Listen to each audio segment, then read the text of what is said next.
Good evening, esteemed Dr. Ibtissam Haddaji, respected professors, researchers, colleagues, and honored followers.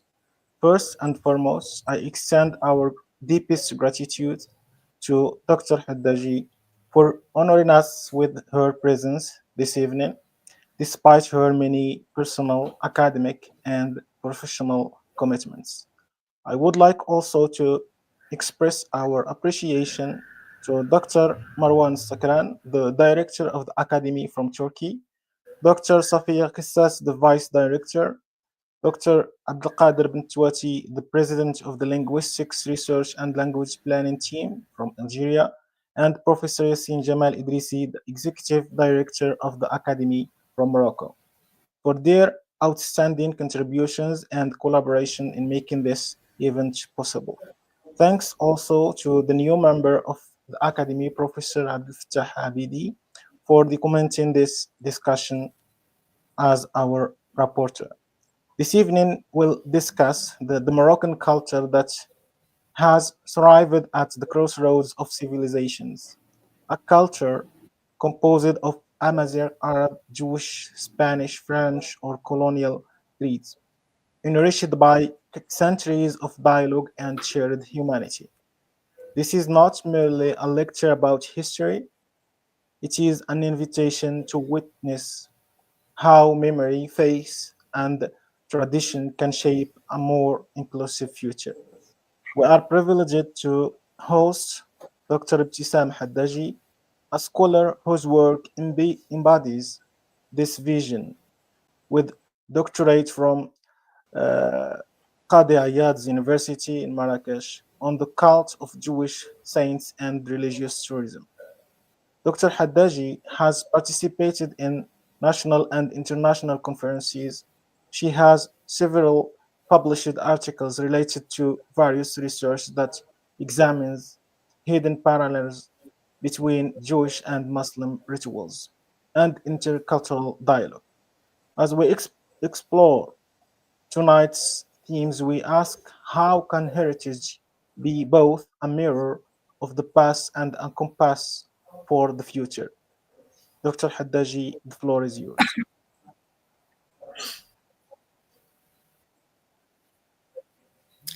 Thank you, Professor Hamad. I'm so happy to be with you, and You're thank you for welcome. your invitation. Thank you for the audience with online with us this evening, and I'm so happy to make my presentation for the first time with Bitlisaniyat International Academy. I hope that we will work together in the future if God willing.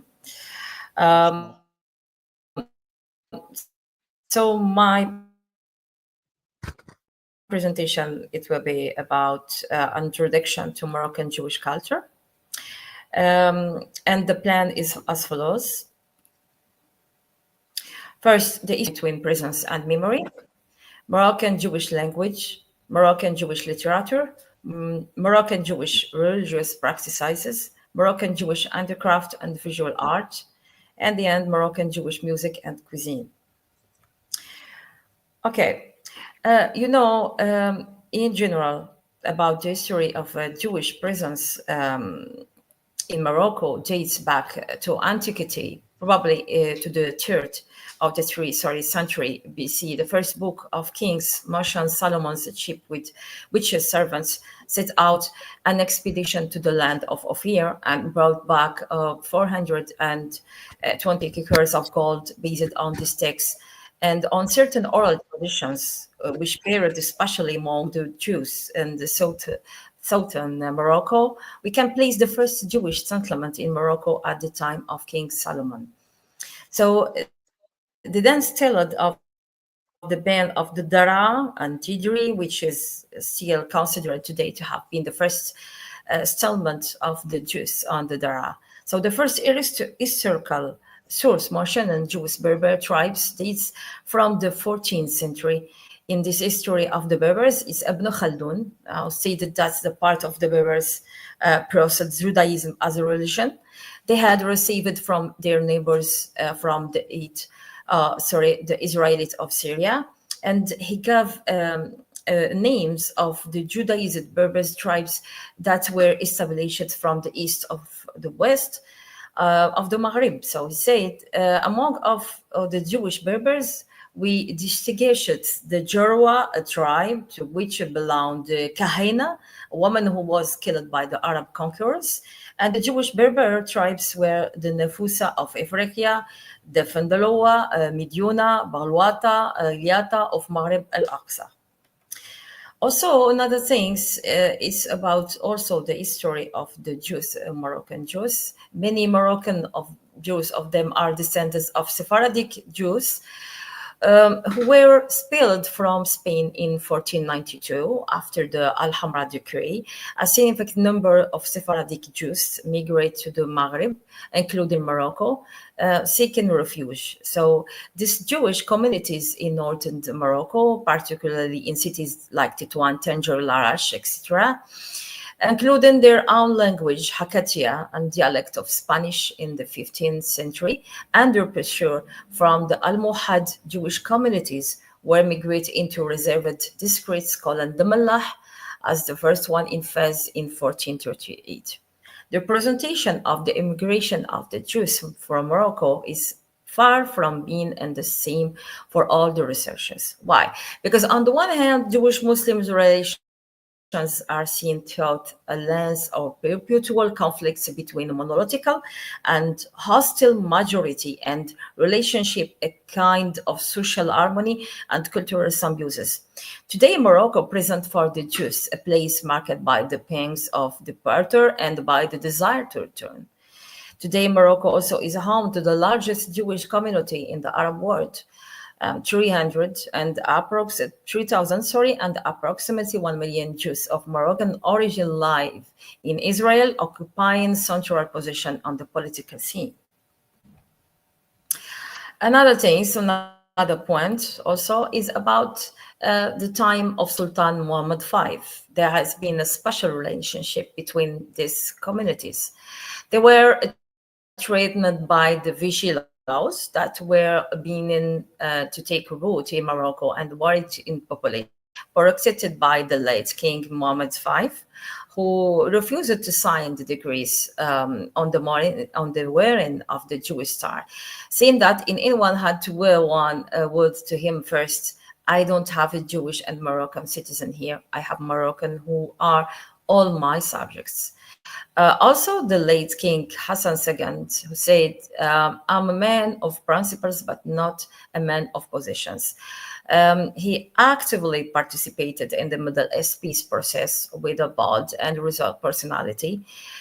He worked for rapprochement between Israel and Arab leaders throughout his active diplomacy, especially between Palestine and Israel. Conflict. So when we talk about Moroccan Jewish religious practices, we mean, or we can talk or read the role by the synagogues and the religious rites or rites like circumcisions or Brit Milah in Hebrew, Tefillin, marriage, mourning rites, as well as religious holidays celebrated within the family, and were an means to crucible for a fusion between Jewish worship and Moroccan culture. For example, for about the costumes, according to Jean Besancenot in his book Costumes of Morocco, he said the Jewish population was integrated in Morocco life in various forms and in all places with specific characteristics. In the cities, traditional and European clothes coexist within the Jewish community. The women's attire, mainly the mallah, consists of the bata or camisole, the saya, and we say in Arabic, long gatis skirt, often with ruffs, and the pignoella or wool shawl. So girls, most of them wear European-made dresses, generally in bright colors, as you see in the pictures. Worn by all Muslim women of the cities is approximately the same, and the tradition is preserved of the wedding costume, especially with kaswa al-kibira, or calling in Judeo-Arab language, and the Jewish bride's kaftan also. It's worn by the bride and her parents during wedding ceremonies. It's roughly the same all of the cities in Morocco. The Kiswa Kibira is made entirely of velvet, generally green or blue for inward cities, and the granite grade for closer and southern cities. Based on the assumptions that they have many household deities. In all congregations, at least 10 Moroccan Jewish men participate in communal prayers in the Kabira morning, afternoon, and evening. So rabbi do not require women to attend the prayers morning and evening. The afternoon and evening prayers are usually combined. Men over 40 years old are likely to read and pray fluently in Hebrew. The synagogues are full on Jewish holidays. Prayers are performed using the Sephardic tradition, which is used at a different order of prayers than Ashkenazi Orthodox prayer book and employs different methods and melodies for the prayers. Many of the melodies come from Andalusian music, the popular Moroccan music that has its root in 15th century Muslim Spain. Arabic coordinates prayer by members on the congregation. The services are entirely in Hebrew, so ceremonies are rarely is ever delivered. And many of 10 men is required to begin the with the prayer showers, all of prayer services. So for the weekday prayers, they also wear tefillin. What's the tefillin is a leather box containing Torah verses and the leather straps to mount the box on the forehead and warp around an arm and hand. Each day, those Jews descends from the prophet Aaron, Kohanim, recite the priestly blessing for the congregation. Here's a far about the prayer. So the popular veneration of saints has played a major role in the lives of many Jews in Morocco and constitute the fundamental element of their collective identity. In this form, style, and prevalence, the cultural phenomenon clearly bears on the characteristics of indigenous Maraboutism, probably the most striking aspect of Moroccan Islam.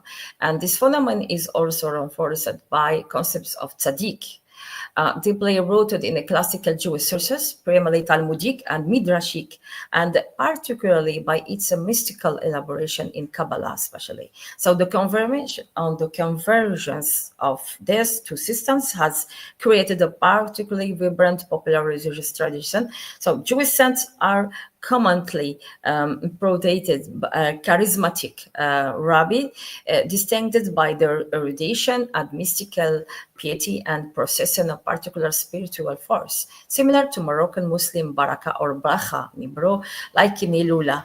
Hilula, like in this picture, we say Hilula of Rabbi Amran ben Diwan in Wazan city. It's a religious event celebrated by the Moroccan Jewish community every year.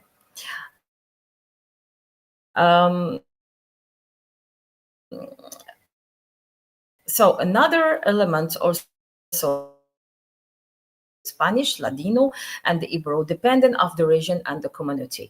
So Judeo-Berber was spoken by Berber Jewish communities, while Judeo-Spanish, also known as Ladino, was prevalent in urban areas like the Juderia. So Hebrew was used for religious purposes and time legal settings. For example, for the Jewish or Judeo-Spanish, Ladino, it was a synthetic language from Jewish communities in Morocco until the 19th century, with reports of over 170 homes and 16 active synagogues in the Tetuan Juderia. Hebrew was the language of religious texts and rituals, as well as other languages like Aramaic. During French colonizations, Jews were especially required to use Hebrew in religious courses or Bittin. For Judeo-Arab, it's a language that developed from Moroccan Arabic, but was influenced by Hebrew and Aramaic too. The scarred languages of Judaism over time is acquired its own phonetic, morphological, and lexical particulars, which distinguishes this from general Morocco or Arabic. Moroccan Jewish literature. So Moroccan PUTM Shira Bachashot, as we say it in Hebrew, carry on a poetic tradition over 2,000 years old and began in Palestine. Andalusian classical music developed in 9th and 15th century Spain, sometimes accompanies their representation. So their poetic structure replicates that used by Arabic and Judeo-Spanish PUTM writing in Muslim Spain. While they were mainly in Hebrew, they also used Aramaic, Judeo-Arabic, Hakkatia, and Judeo-Tamazight also. They focused on biblical, Talmudic, and Kabbalistic themes. So, as well as uses of daily life, coexistence, exile, and redemption, many authors of Moroccan poems are regarded as Jewish saints, as we can see in these illustrations or manuscripts, poems, and prayer for Pesach in Morocco in the 19th century. All Moroccan synagogues give this poetry pride of place on the liturgy of Islam days and family ceremonies. Some its compositions had gained currency on the Sephardic world of both East and West. We will only mention the record an apologetic poem glorifying the holy city of Tiberia. This text is from Haim Zafrani book, and another dedicated for the prophet Elia, usually inserted into the Saturday evening liturgy, and in the Brit Milah ceremonies. These two pieces, composed by David Hassin, were, like many others, disseminated throughout the Sephardic world by emissary rabbi and questions who visit Morocco, and are reproduced in many poetry anthologies and rituals of Eastern communities. Another point also is a prior to independence about the literature of Jewish or Moroccan Jewish literature. It's prior to independence. Some Jews contribute articles and letters to Moroccan Francophone newspapers, such as the pro-Alliance Israelite Universelle paper, calling in French L'Union Marocaine, and the pro-Zionist prior L'Avenir Illustré. Other Jewish writers as Leon Sultan, a Communist Party leader who contributes articles on the Clary Party weekly journal, were leftists committed to the independence movement. So the Vichy regime closed down these papers during World War II, and they never were published again. Some Moroccan Jewish leaders and academics such as Jacques Dahan, Robert Sarraf, and Simon Levy published memoirs and commentaries on the role of the Jewish community in the 1980 and 1990. It was Moroccan Jewish immigrants who wrote much more about the Jewish community of Morocco. However, leftist exiles in French, such as Abraham Serfati and Edmond Amar al-Maleh, wrote fictions, memoirs, and analysis of the role of Jewish in Morocco society and political system. Moroccan French Afrani, Daniel Siboni, and Marcel Benabou, and Moroccan North American Jewish also academics, such as Canadian David Ben Soussan, and American Ruth Knafo, Sonrat historians or histories of Moroccan Jewish culture, memories, and fiction too. Historians such as Joseph Toledano, Shlomo Deshe, Michel Abitbol, and Issachar Benami have examined different aspects of Moroccan Jewish life and experiences for sociological and anthropological and historical perspectives. So Moroccan-born Israeli writers also of fiction include Gabriel Ben Soussan, Haïm Shekhan, Ami Ben Bouganin, Shlomo Elbaz, and Yujal Hazan. Much of Israeli fiction from Morocco Jews reflect of the multiple identities of the authors, including Israeli, Moroccan, French, Spanish, Jew, Arab, and Amazigh, as well as the culture of the region they came from in Morocco. It's about the literature. So Moroccan Jewish secular music brings together Andalusian malhoun and cabaret music from the 1950s, 16 songs in the Judeo-Arab or French. Some of the major musicians include Hayem Boutbol, Sami Maghribi, Albert Suissa, Sheikh Mouijou, Raymond Bedawiya, and others. Moroccan Jewish secular musicians in the 21st century, whether they live inside, outside of Morocco, preserve and go beyond the music in their 20th century predecessors. Here are some musicians that continue to play in Morocco right now. And Morocco is known for Hebrew and Judeo-Arabic liturgical music, including psalms, bashachot, and the piyutim are poems sent as the Jewish life cycle events, holidays, and camp of Jewish saints. And Habachashot and the piyutim as are fluted by the mystical religious tradition of Kabbalah and have been sang as the Sephardic Moroccan men for centuries on Shabbat before dawn. So they are performed either a Kabbalah or Andalusian orchestras in general. Here's one piyut sung by Jacob Wisman, who studied with the great Moroccan Jewish authors of Bachashot and the piyutim, especially David Buzaglu.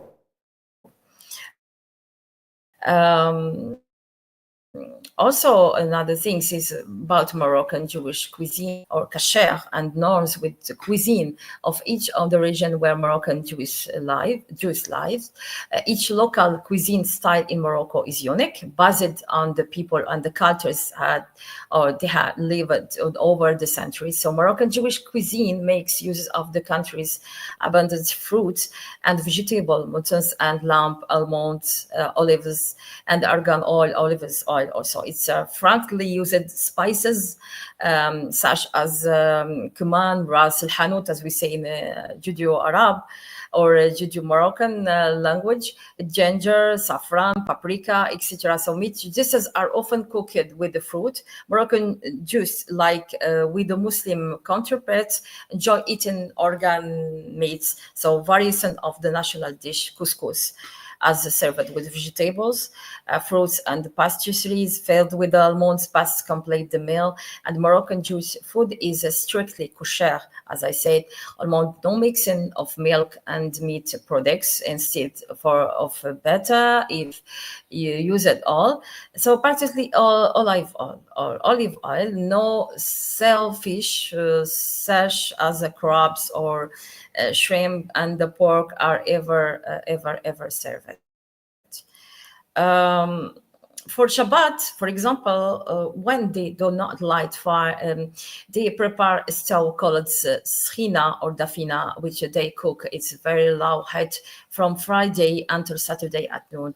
Each cook has their own recipe. So, but typically schina includes meats, potatoes, sweet potatoes, rice, chickpeas, and eggs. It can be completed with savory or sweet stuffing and shikibia sauce. So the Shabbat lunch begins with the wine and homemade bread, over which a prayer inside. So Moroccan Jews sometimes complete the meal with the mahia, a very strong eau de vie, as we say it in French language, made from figs, dates, or grapes. For Hanukkah, the special food is beignet, or sponge or donuts. Another point also is about Moroccan Jews played a major role, if not the only one, in the production of gold, silver, copper, and coral, animal skin, and textile handicraft until the 18th century. Muslims considered many of these occupations dirty of a low status, so Jews took on this job. So handicraft production jobs also employed Jews to participate in the purchasing of raw materials and stealing of finished products.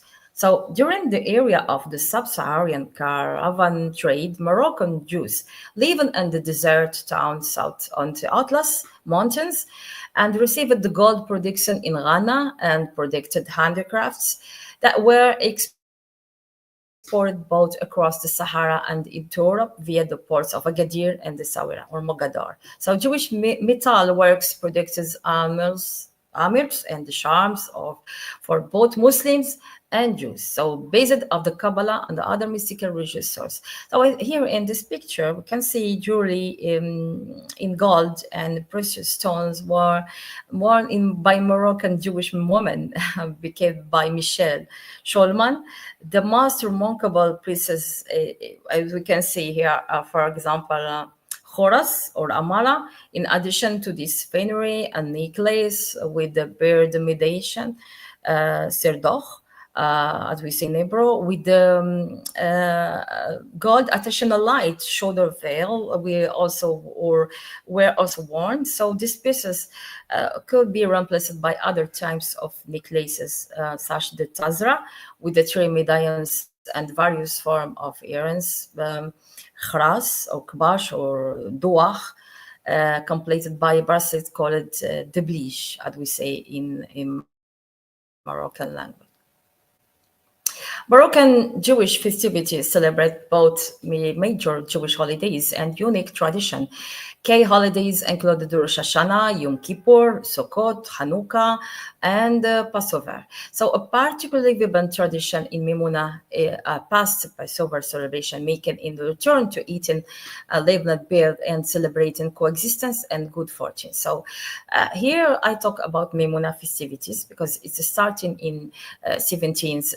Jews visited orchards and the nightfall of the final evening of Passover, saying a blessing for the trees and reciting passages for the Mishnah and Mishnah. Afterward, everyone come together at the table and a massive feast shared with the friends, family, and neighbors. Neighbors sometimes or often of times is us Muslims. Like those, they were an unofficial order to visit. So first the rabbi, then the parents, followed by important community figures, and then everyone else, strangers too, were welcome. So early the next day, some families visited the seaside and walked barefoot in the water to recognize the crossing of the Red Sea, traditionally understood to have occurred of the last day of Passover. So the ritual was followed by family picnic. As a conclusion, what I can say is that the situation of Jews differs from country to country, but the Moroccan constitution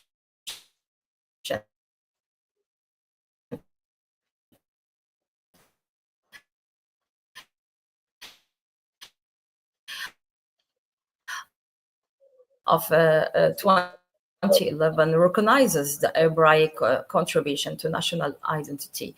So it established that the kingdom and its Jews also are committed to preserving. His Majesty King Mohammed VI launched the project for a museum of Jewish culture in Fez in 2019, and dozen synagogues are being restored and new ones are being built in Tangier, Marrakesh, Fez, and Al Jadida too. Finally, a call in civil society to teach Hebrew alongside the Amazigh demonstrates that the 3,000 Moroccan of Jewish faith remains attached to Hebrew culture. And also, promoting Jewish history is passing by when Morocco opened the first museum of Jewish culture in North of Africa and the Arab world in Casablanca. The Moroccan government approved the creation of three organizations to defend Jewish faith and culture, by strengthening in faith relations, promote Jewish history and culture in Morocco, and ensure freedom of worship for Moroccan Jews. So restoring of Jewish sites, Morocco has also taken steps to restore synagogues, Jewish cemetery, which is an important element of its cultural heritage. Thank you for your attention. Thank you, Dr. Ibtissam Haddaji, for this insightful rational lecture. Uh, the lecture introduced academic accuracy, cultural insights, and visionary thinking. Your exploration of Morocco's Jewish saints transcends historical analysis, revealing how these sacred traditions serve as living bridges between faith, communities, and sustainable future. Uh, Dr. Haddaji seamlessly wove together, I think you used anthropology, theology, and sustainable development to provide heritage preservation in both a cultural essential and an economic opportunity. Uh, the parallels you draw between Jewish and Muslim rituals challenged simplistic narratives of difference. You highlighted the Morocco's unique model of coexistence and cultural diversity. Beyond theory, Dr. Haddaji offered concrete strategies from community-based tourism to storytelling or to portraying the diversity of the Moroccan culture that could turn sacred sites into engines of sustainable development. Dr. Haddaji didn't just speak about Moroccan Jewish heritage, but also embedded its spirit of flexibility and dialogue. Uh, Now let's move to the discussion. If uh, I have some questions here for, given the sensitivity and the sensitive nature of the interface research, what were the biggest challenges that you faced when you document shared Jewish Muslim rituals, and how did you navigate them? Your question is about when I prepare my thesis or when I finish it. Now, during collecting the How can data I and trying to run it. during yeah, okay, okay. I was not lucky because when I began my thesis, it was a coronavirus, and Yeah, it was so difficult for me to have or to discuss with the Jewish community because it's too hard in this time. You know, people are close at home, and there is no rituals. There is no program because I have my subjects of my doctorate is about the Hilula. And as I said, Hilula is religious events when people or Jewish come with the Muslims also, they are invited to participate in this event. But after I did my work, yes, it was very difficult because uh, the community or the Jewish right now living in Morocco are a few of them, and for the tourists who come in, there is. Sometimes I found or my questions to them is different from Jewish who come from country to another country. For example, I know that the Jewish or the Jews, Moroccan Jews in general, they never forget Morocco. They never forget the events in Morocco, the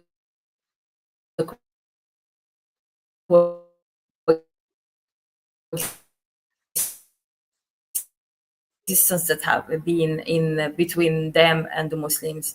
But when they quit or when they leave, it's different for then the culture that they have lived in Morocco. So it's very, I was surprised, really, I was surprised by the way that the Jews or the Moroccan Jews save uh, in this day, save the same rights, the same tradition, you know. And as a researcher, I ask myself about how come this Moroccan Jews, whatever they are, whatever country they live, they save and they stay with the same tradition or the same Moroccan authentic tradition. It's it's something that surprised me. Thank you for your ideas. I have here a question that was written by Nabila. What do you think makes it possible for Jews and Muslims to live peacefully together in Morocco? Sure. Yes. Do you think that there are specific or there are things that are special in Morocco that facilitates this coexistence?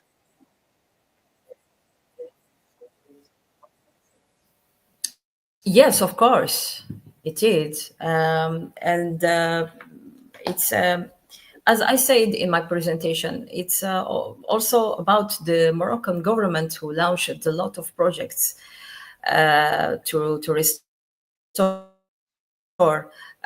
Jewish cities and synagogues and Jewish cemeteries also. So all these projects for restore or to save the heritage or Jewish heritage or Moroccan Jewish heritage is for that cause in order to make a peace and to say to the over the Arab world that the Moroccan is an exception country. Yeah, indeed.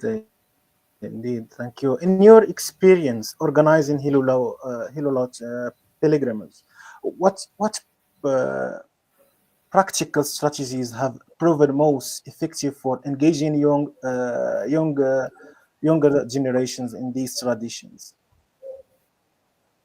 Is there an engagement of young generations Yes. in Hilulot?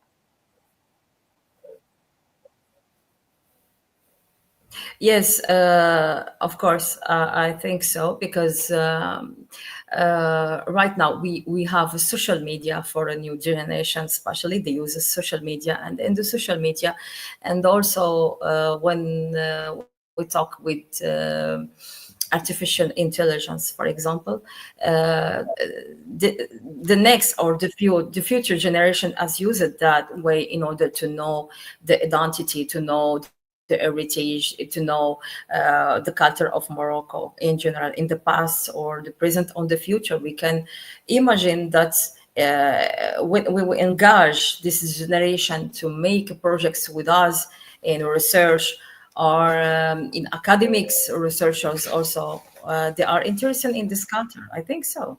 Yes, I agree. You mentioned that the people can use social media and artificial intelligence. Don't you think that the use of virtual realities or artificial intelligence or social media can diminish the spirit of or the spiritual authenticity? The media might portray the culture differently. It's maybe it may provide illusions.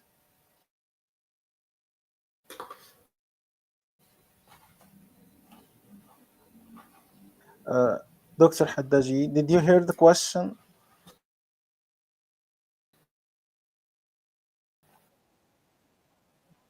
To put it differently, how much digital Sorry, technology? Professor, I don't hear you because the connection is. Okay, I repeat. You mentioned social media and you mentioned also artificial intelligence. Don't you think that the virtual reality sometimes is Yes. different from the real reality or the what is on the ground? So don't you think that this use of social media and artificial intelligence may diminish the spirit of authenticity of the culture? Okay, it's a good question, but it means like I have to say if I'm okay or if I'm with to use in that way or no. It's not because we know that I talk about that or I mentioned that about the future or the new generation. The new generation is used that way. We don't have a choice. It's the reality, but it's not the way to or the right way to know the reality in the same time. You know, for example, me, I prefer personally to read the books and to or when we look about or to search about the truth, we have to read the books read the books and to read articles, scientific articles or researchers or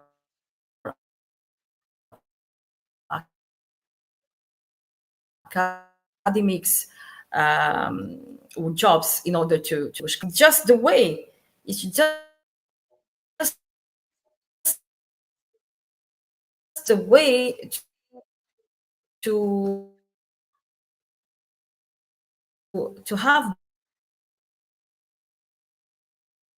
this information. That's all. Uh, okay, okay. But Thank you it's so not much. the Yeah, it seems that you have some issues in there's some issues in the internet. Okay, so what? yes, professor. Do you Yeah, hear me? yeah, I hear you now. What would you recommend to prevent the commercialization of sacred sites from undermining their cultural significance?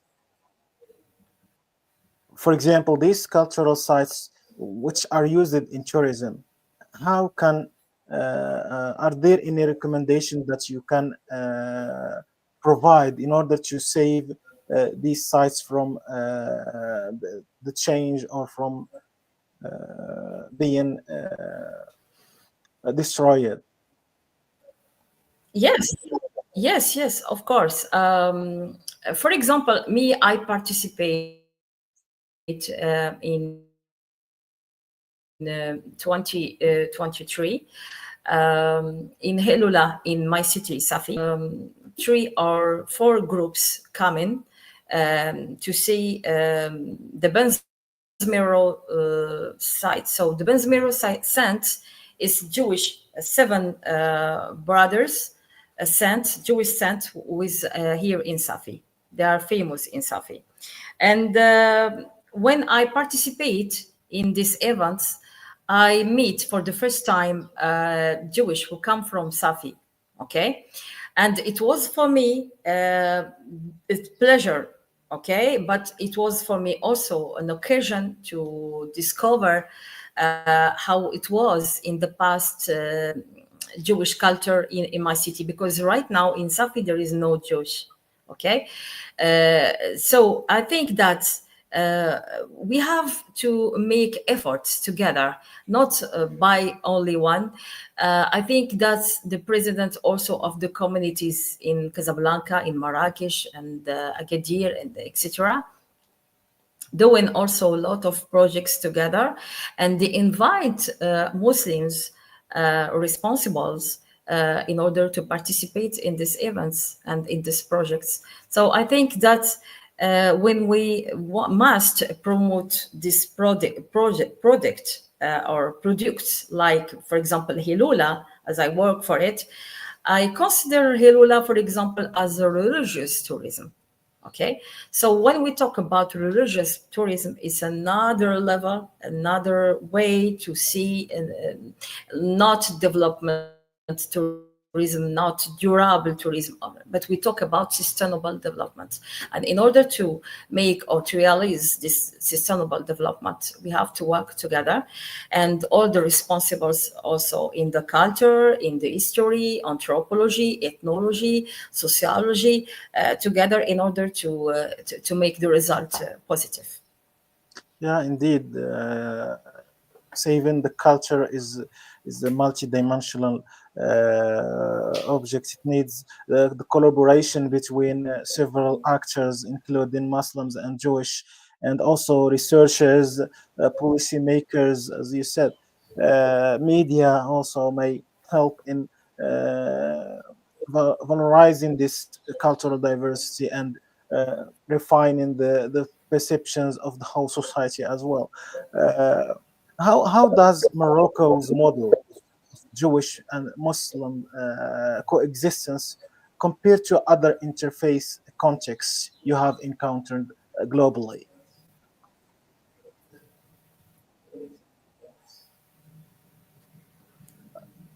Sorry, I don't hear your Are there question as are well. there okay, I put What's it your question? differently.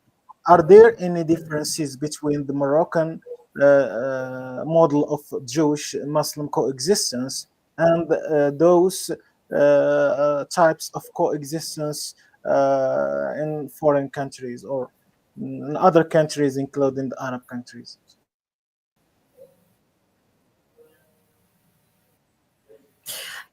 Well, I can't.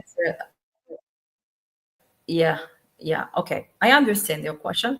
I can't do comparison between two models because I just have been interested in my country in the first. Okay, as I live in Morocco, but I read some books about other countries who are being there is an heritage or Jewish heritage there, like Egypt, Algeria, Tunisia, all the north of Africa. But I think Morocco is the best one. Why? It's not because I'm Moroccan, I say that, but uh, because Morocco is one country, as we say in Hebrew, Bizrat Hashem or Baruch Hashem is means thanks God, as we say in English, thanks God. Our country is one country with stabilizations, political stabilization, okay? And also, Morocco is one country who is for strategy positions as well with Europe and America, US, and Latin America and other countries, Arab countries, is one point of civilizations, is one point of all the peace of all languages and cultures. It's in the past, it have been there, and also in the present. So we cannot change that image of our country. That's why Moroccan is an exception for over the Arabic countries. Yeah, yeah, indeed. Morocco is a unique country with its culture, its religious coexistence, and it's unique in all fields. Okay, are there any recommendations that you provide to researchers who want to make research related to Jewish culture in Morocco? Yes, in my experience, my own experience, I recommend them to be patient and to have a passion for what they do in order, for example, when I was just to make my projects for my thesis in the first time, I remember it's like yesterday, the professor said to me, why you choose these subjects? And imagine this question is easy, but maybe the answer is not. So I think that when we like something, we have to do it as we imagine that it will be. So be patient, and you have to like what you do, and go on and never give up. Yeah, that's so. Are there any untapped research opportunities? Is there any topic that you think it needs research and related to this, to the culture, to Jewish culture in Morocco? Yes, Could you give us yes, yes, an yes. A example? lot of topics are seen in my mind. For example, mysticism. I write my thesis. Yes, mysticism, Jewish mysticism or Moroccan Jewish mysticism is something for me, especially Kabbalah, very, very, very warm, very interesting because it's a rich and it's a special.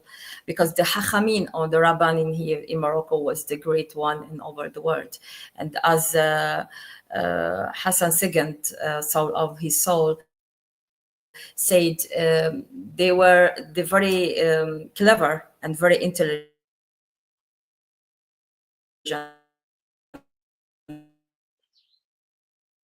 in the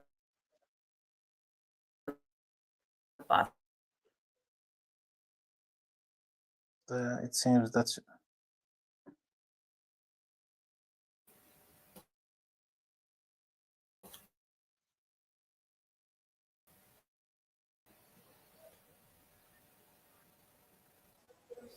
Yes, I hear you.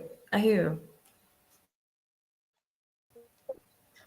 Yeah, Some I traps didn't in the hear your connection. answer, but yeah, yeah, I have some issues. So, what I want to ask you about: are there any differences in, or how do you see the status of women in the Moroccan culture compared to Jewish culture? Since you have encountered some experiences within the It depends Jewish community. in which way that you want to say.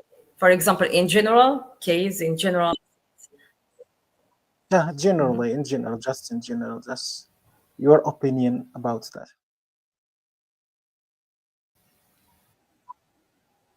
in general, it's not just a religious case. I think. Yeah.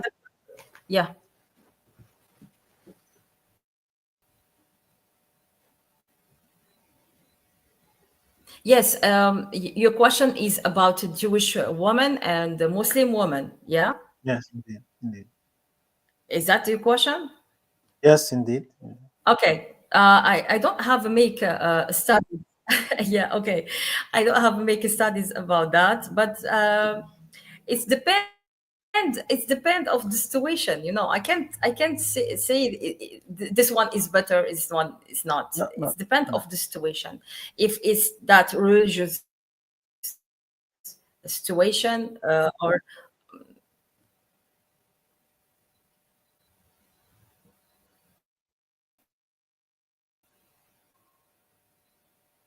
Okay. If you could implement one policy change to better support the Morocco's Jewish heritage preservation, what would it be?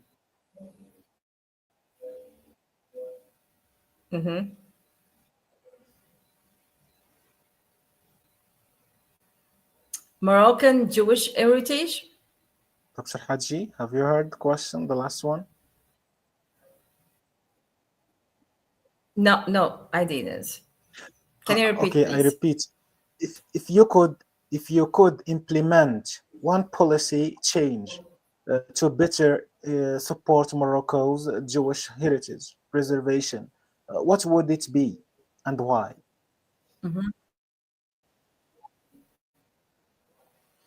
Wow, bigger question. Um, Imagine you are a policy. okay.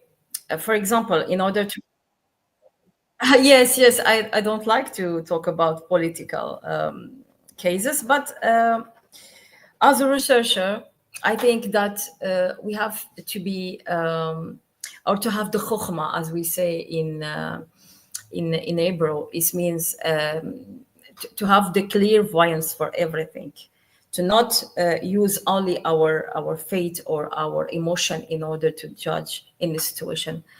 I think that we have to read, to know the historical case of the situation before to give any judgment about it in general.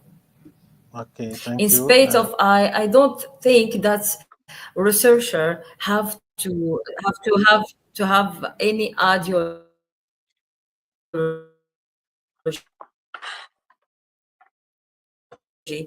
or any religious apartments in order to single, and we have to have a singular or similar is the same case, or and the other is rational opinion about any situation. Yeah, indeed, I do. I agree with you. I think, as you said, researchers should be objective and they might provide some scientific facts that may facilitate the politicians and other researchers uh, Okay, let me put it differently. I think that the research that the researcher produces might help other researchers to work on the different topics and to find solutions in order to invest these scientific articles and so on. Also, policy or decision makers may get several ideas from the articles, dissertations, and so on, in order to just implement the recommendations that we as researchers might get or achieve. So, any final words before we close this lecture or end this lecture?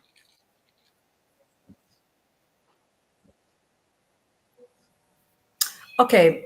Final countdown, do you mean? Okay, it's the final countdown. Okay.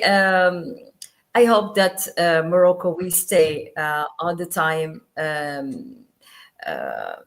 the singular and the very important Arab country who save the Jewish or Moroccan Jewish heritage forever. And I hope peace for all the world, in order that Moroccan Jews all over the world, because they are not just living in Morocco, they live also in other countries, come back again in Morocco, come back not just in order to visit the religious sites of their